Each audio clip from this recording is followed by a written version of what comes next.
are feeling the energy from the crowd.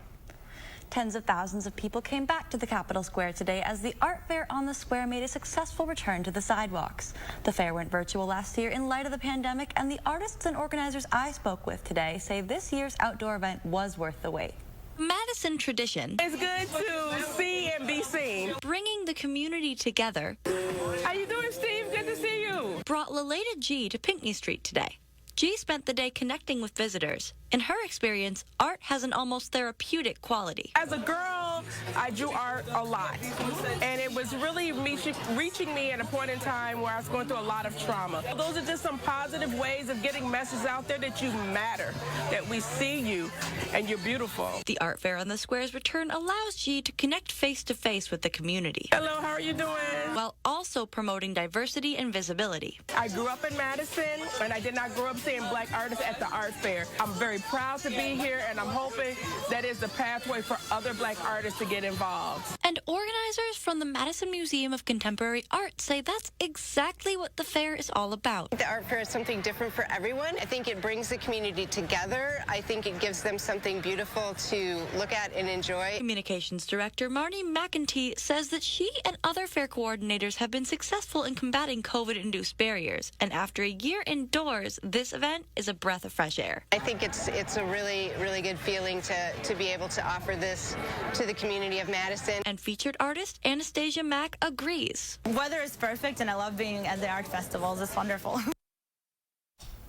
Well, if you didn't get the chance to stop by the fair today, you can still plan a visit tomorrow. They'll be downtown on the square from 10 a.m. September 18th has been declared Saving Cranes Day by Governor Tony Evers, and self-proclaimed craniacs are gathering here in Baraboo to celebrate the occasion. A new beginning. We use cranes as ambassadors. For an institution almost 50 years old. I fell in love with the birds. I fell in love with this mission. That's what members of the International Crane Foundation are celebrating today. For them, saving cranes is about much more than just honoring their past efforts. It's about unveiling their future, which Senior Manager Ann Lacey says is bright. This is the only place in the world that you can see all 15 species of crane that exist in the world. The foundation has branches in over 50 countries across the world, employing around 120 craniacs for their conservation efforts.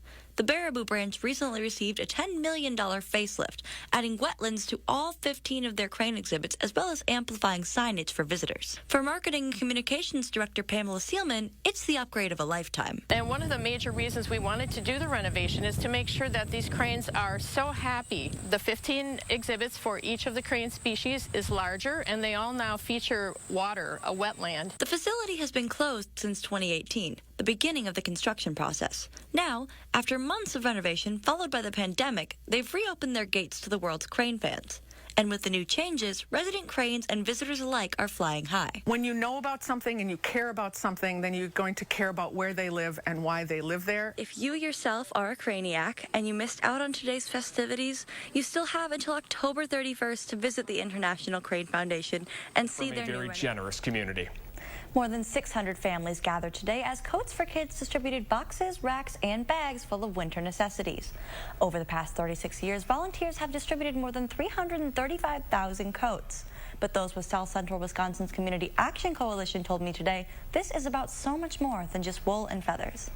This is absolutely our best year yet. There's a chill in the air in Madison, and while many residents look forward to winter sports and holidays, others worry about keeping out the cold. So often we don't really think about folks who are struggling. Data USA shows 16.9% of Madison residents are living in poverty, many unable to afford basic necessities like coats or mittens. It's this population, often overlooked, who benefit most from Coats for Kids. This is really a way that we come together as a community to talk about the importance of dignity and respect. This year's event, held at the Monona Terrace Convention Center, allowed more than 600 families to gather their winter essentials.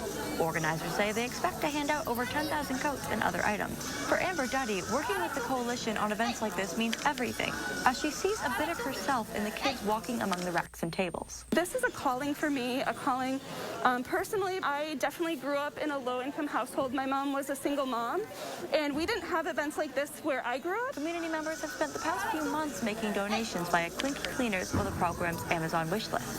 8,000 coats later, coalition members say this year may be the most successful yet. The volume of coats we have is really good. and people have been incredibly generous, even during a pandemic. But numbers aside, it's the people that matter most. These are basic necessities. These are not luxuries. People didn't do this to themselves. Life circumstances happen. And not even a pandemic is going to stop them from keeping the community warm. It's no easy feat, but you have to do it because life goes on and people still need these things. A community whose generosity burns, even on the coldest days. Well, News 3 Now is a proud sponsor of Coats for Kids, and they'll be back distributing coats at the Monona Terrace Convention Center tomorrow from noon to 7 and at the Goodman Community Center next Saturday. Halloween was pretty much canceled. Any monster costumes being overshadowed by a much scarier threat of coronavirus. Now, as Anna Hansen shows us tonight, the holiday has returned, and with it, trick-or-treaters are on a mission for one thing and one thing only: sugar. Tonight, Middleton sidewalks were full of stars. Luckily, I was able to flag down the cast of Harry Potter and a whole family of sharks all the way from the ocean, who told me that for them, tonight brings a much-needed sense of normal. Happy Halloween! Happy Halloween! A night of strange and spooky costumes, bringing back a sense of normalcy. Yeah. Hopefully this year will be way better than last year. Last year, tricks and treats were relegated to car trunks and grocery shelves, leaving thrill seekers of all shapes and sizes to spend the holiday indoors. Last year was a bummer. We never actually went trick-or-treating. It wasn't as fun. This year, with the threat of COVID lessened by vaccines and lower case numbers, local ghosts and goblins are once again roaming the night, a long-awaited return for many. This has been a lot more like a normal Halloween. And people of all ages are looking forward to a night of tricks and treats. They've been stuck on the couch for a year and a half, so this is one of their big days. With a year of careful consideration, these Animals in Hogwarts students are ready to show off their costumes. I'm going as Hermione from Harry Potter. Harry Potter. Going as a shark from Baby Shark. And of course, while the kids load up on sugar, Give us candy! their grown-ups are just happy to see them enjoying the night. It's just watching them having a good time. A few hours of normalcy after 2 years of adjusting. The weird and wonderful were on display tonight in Middleton from 5 p.m. to 7 p.m. And one thing's for certain, tomorrow lunchboxes will be overflowing with